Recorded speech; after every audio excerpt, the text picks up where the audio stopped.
Here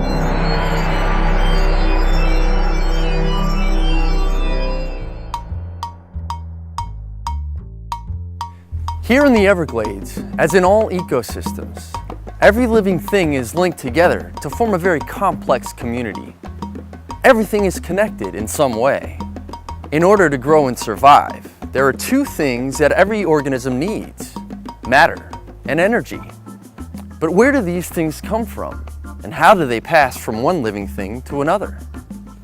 This process, the flow of energy and matter through a community, is most easily understood by constructing a simple illustration we call a food chain.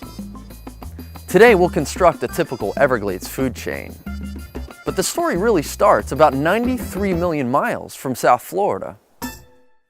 The sun is like an enormous nuclear reactor, radiating its rays across the solar system.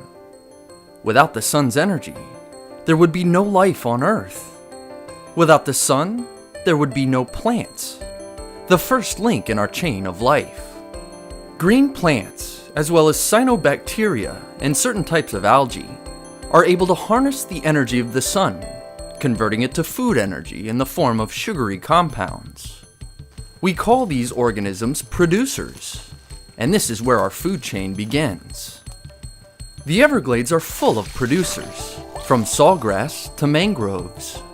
One very important producer is a slimy goo called periphyton. Periphyton is complicated stuff, but it's basically a mixture of different types of algae. It can be found covering the limestone floor and many of the submerged plants of the Everglades. The second link of our food chain is occupied by what we call a primary consumer. This is an herbivore, or a plant eater. For our chain, we'll use the mosquito larva. In its larval form, the mosquito is an aquatic herbivore, swimming around munching on organic matter. It loves periphyton. The gambusia, on the other hand, loves mosquito larvae. This is why we also call him the mosquito fish. We'll stick him in the third link of our food chain. The gambusia is what we call a secondary consumer. Secondary consumers are animals that eat primary consumers. Because the gambusia mostly eats other animals, he can be classified as a carnivore.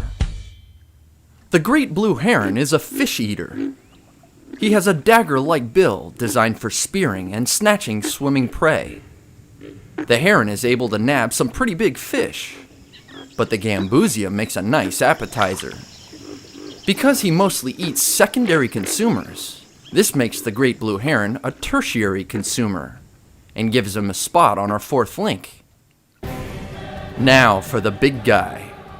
The American alligator is a formidable beast. As a fully grown adult, he's way at the top of the food chain. He's what we call a top predator, also known as an apex predator. For the gator, an unobservant great blue heron would be gourmet dining. This guy is aware of the danger. Time to go sunbathe elsewhere.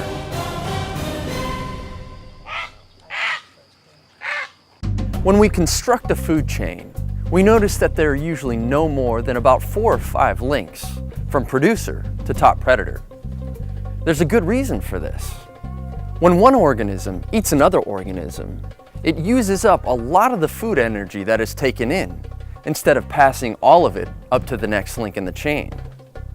Much of that energy is used in digestion and other metabolic processes as the organism grows, and passes out into the environment as heat energy. At the same time, a lot of the matter is excreted as waste and is incorporated into the soil. In fact, the rule of thumb is that only about 10% of the energy that is consumed by an organism passes on to the next level. This is called the 10% rule. So basically, there can't be too many links in the chain, or the predators at the top of the food chain won't be able to get enough food energy to grow and survive.